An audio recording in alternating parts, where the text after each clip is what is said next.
professora Cleane de Geografia do 6º ano do Colégio Emaús. Pessoal, vamos relembrar aqui algumas noções de orientação e de localização. Vamos iniciar com a Rosa dos Ventos. A Rosa dos Ventos, gente, ela vai surgir da necessidade de indicar a direção, de indicar a orientação mais exata. Só que a Rosa dos Ventos, é uma localização relativa, né? Ela dá a localização para a gente de acordo com outro ponto. Não é aquela localização precisa e absoluta. A Rosa dos Ventos, ela é extremamente comum em todos os sistemas de navegação antigos e atuais. Seu desenho representa uma estrela, né? Tem a forma de estrela, para facilitar a visualização com o balanço da embarcação. Ela indica as direções norte, sul, leste e oeste, que são os pontos cardeais, além dos pontos colaterais e pontos subcolaterais.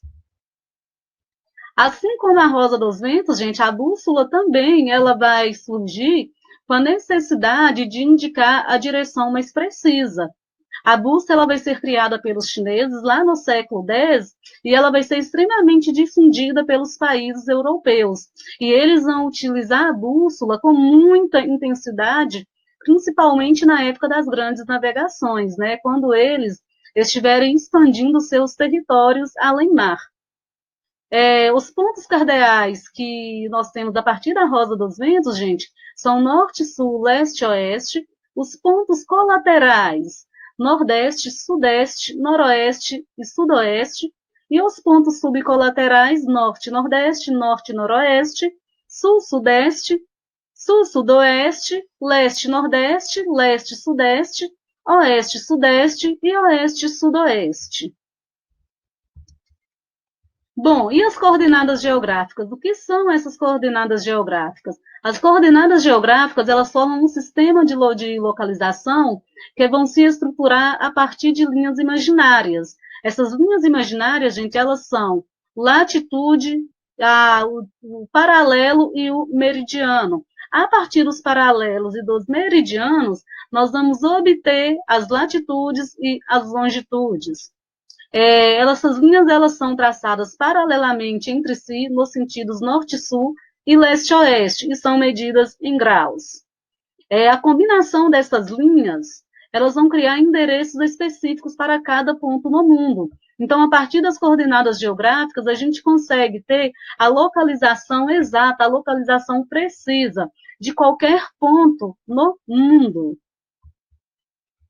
Essas linhas imaginárias, como eu disse para vocês, elas são chamadas de paralelos e meridianos.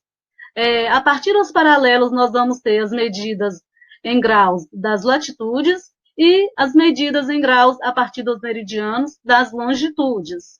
Os paralelos, gente, eles vão cortar a Terra horizontalmente no sentido leste-oeste. Observem que o principal paralelo vai ser a linha do Equador. A linha do Equador ela vai dividir a Terra em dois hemisférios, hemisfério norte e hemisfério sul, e esses hemisférios terão a mesma distância em relação à linha do Equador. Existem outros paralelos também, que são o Trópico de Câncer e o Círculo Polar Ártico. Temos também no hemisfério sul o Trópico de Capricórnio e o Círculo Polar Antártico. A partir dos paralelos também, gente, nós vamos conseguir delimitar as zonas térmicas da Terra. As zonas térmicas, gente, elas vão acontecer em função do calor da luz solar que vai atingir a Terra devido ao eixo de inclinação da Terra. Então, nós vamos ter a zona intertropical, que está entre os dois trópicos e que é dividida pela linha do Equador. Nós vamos ter a zona temperada norte e a zona temperada sul. E vamos ter a zona polar sul e a zona polar norte. As zonas polares, elas estão entre os trópicos e os círculos polar ártico e círculo polar antártico, respectivamente. Os meridianos, observem aqui. Cada meridiano, gente, eles vão cortar a Terra no sentido norte-sul. O principal meridiano será o meridiano de Greenwich. A linha do Equador, enquanto principal paralelo, ela vai, como eu disse para vocês, ela vai representar a faixa que vai se encontrar em uma igual distância dos polos norte e polo sul. Essas duas linhas, gente, Equador e Greenwich, elas vão representar o marco inicial da contagem das latitudes e das longitudes. Observem aqui no mapa do Brasil que a linha do Equador vai pegar uma pequena parte, vai cortar uma pequena parte do território brasileiro. Alguns estados, 4 estados, na verdade, vão ser cortados pela linha do Equador. O estado do Amazonas, do Pará, do Amapá e de Roraima. O meridiano de Greenwich, ele foi escolhido, pessoal, a partir de uma convenção que foi realizada em Washington, nos Estados Unidos, em 1884. Por que foi convencionado o meridiano de Greenwich? Para organizar a vida das pessoas. Inclusive, a partir do meridiano de Greenwich é que nós vamos conseguir definir os fusos horários da Terra. Foi definido como principal meridiano, o meridiano de Greenwich, gente, que vai passar em Londres, na Inglaterra. Nessas imagens aqui, eles estão representando o marco onde passa o meridiano de Greenwich. É o Observatório Real de Greenwich. Então, pessoal, tudo que está exatamente sob a linha do Equador terá uma latitude 0, aumentando para o norte, à medida que se desloca em relação à linha do Equador, e para o sul. Então, a latitude ela vai de 0 a 90 graus a norte e de 0 a 90 graus ao sul. Da mesma forma, tudo que está sob a linha ou sob o meridiano de Greenwich possui longitude 0. À medida que se desloca a leste, as longitudes elas vão aumentando de 0 a 180 graus, e à medida que se desloca para oeste, também de 0 a 180 graus. A leste será a longitude leste e a oeste, longitude oeste. Observem aqui nessas imagens a linha do Equador. Observem que a partir da linha do Equador, a latitude ela vai aumentando de 0 até 90 graus. Então, a latitude, gente, ela sempre vai ser ou latitude norte ou latitude sul. A longitude, da mesma maneira, vai aumentando em direção a leste e em direção a oeste. As longitudes, elas são de 0 a 180 graus oeste e de 0 a 180 graus, de 0 a 180 graus leste e de 0 a 180 graus oeste. Cada meridiano, pessoal, ele possui o seu antimeridiano. O que quer dizer isso? É um meridiano localizado no lado oposto. Juntos, esses dois meridianos, eles vão formar um círculo completo. E os meridianos, gente, eles têm o mesmo tamanho, viu? Cada meridiano possui um tamanho igual ao outro. Diante desse conceito, né, em relação à latitude e à longitude, nós vamos encontrar também, em alguns materiais, que a latitude que se encontra no hemisfério sul, ela será uma latitude negativa. A latitude que se encontra no hemisfério norte será a latitude positiva. A longitude que se encontra no hemisfério oeste será a longitude negativa. E a longitude no hemisfério leste, longitude positiva. Mas como que a gente localiza a coordenada geográfica? Como que a gente sabe qual é a coordenada geográfica de alguns pontos específicos na superfície terrestre? Vamos lá. Ponto A, observem. O ponto A, gente, ele está, em relação à linha do Equador, ele está no hemisfério sul. Em relação ao meridiano de Greenwich, ele está no hemisfério oeste. Então, nós já sabemos que a latitude ela será latitude sul e nós sabemos que a longitude será a longitude oeste. Agora, vamos descobrir qual é a latitude. Observe, o ponto A está sob o paralelo de grau 20. Então, o ponto A terá uma latitude 20 graus ao sul. E o ponto A, ele está sob o meridiano de grau 60. Então, a longitude será 60 graus a oeste. E o ponto B, pessoal? Observem aqui.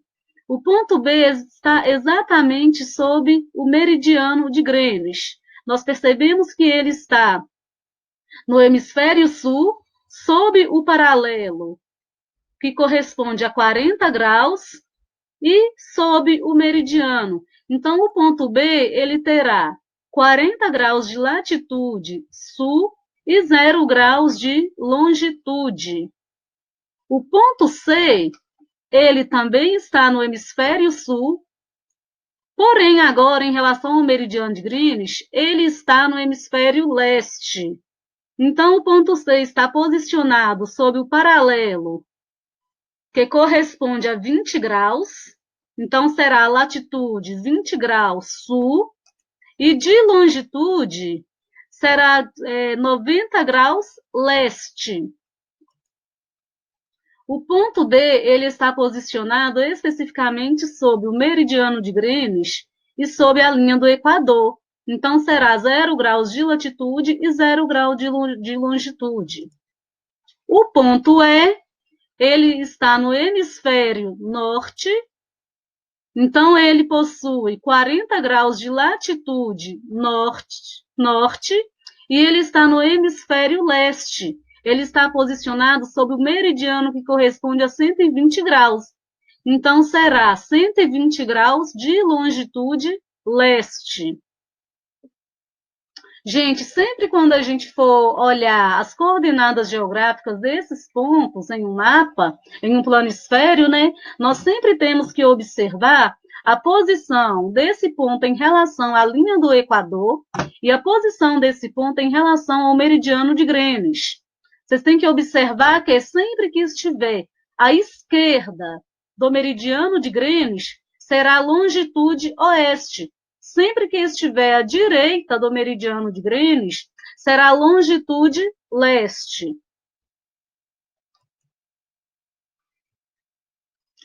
Pessoal, com o desenvolvimento dessas coordenadas geográficas, os sistemas de localização eles foram sendo aperfeiçoados. Assim, os Estados Unidos criou um sistema de posicionamento global. O que quer dizer isso? É um sistema, gente, eletrônico, ele é um sistema de navegação militar e civil que vai emitir coordenadas em tempo real. Ele é alimentado por informações de um sistema de 24 satélites, chamado Navistar.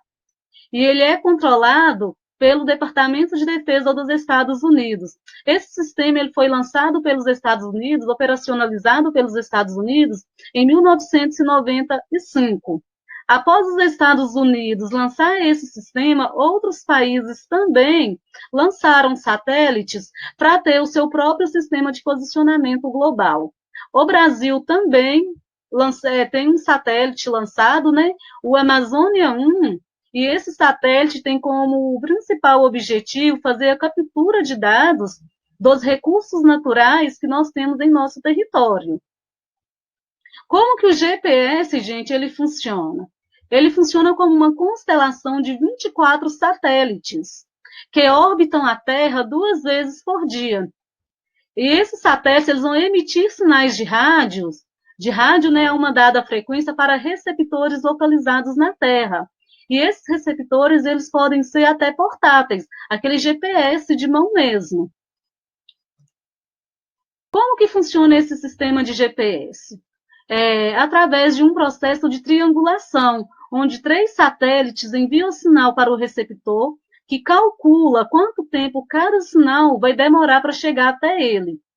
Além da localização terrestre, o receptor de GPS também consegue saber a altura do receptor em relação ao nível do mar. Mas para saber a altura, é necessário um 4º satélite. Vamos observar na prática como que funciona esse sistema de GPS. Observem aqui, o satélite ele faz a varredura de uma determinada área. Só que só com essa informação emitida por esse satélite, você não consegue localizar o ponto preciso, o local preciso.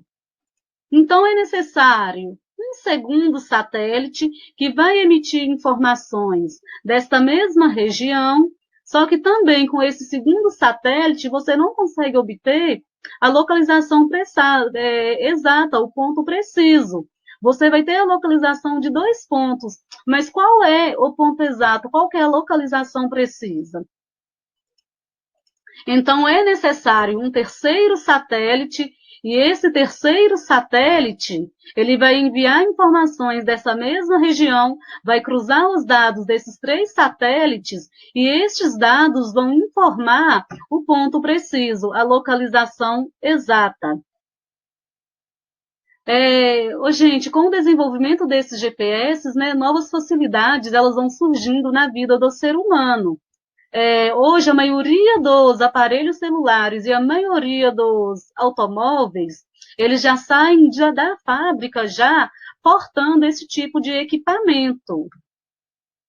Existem testes de construção de automóveis automáticos, inclusive, com base nos dados enviados por satélites. É um sistema de veículos que ainda está em fase de teste, por conta dos problemas, né, que podem surgir, porque, inclusive, a base de dados ela tem que ser alimentada com muita frequência e com informações muito exatas para evitar acidentes entre estes veículos.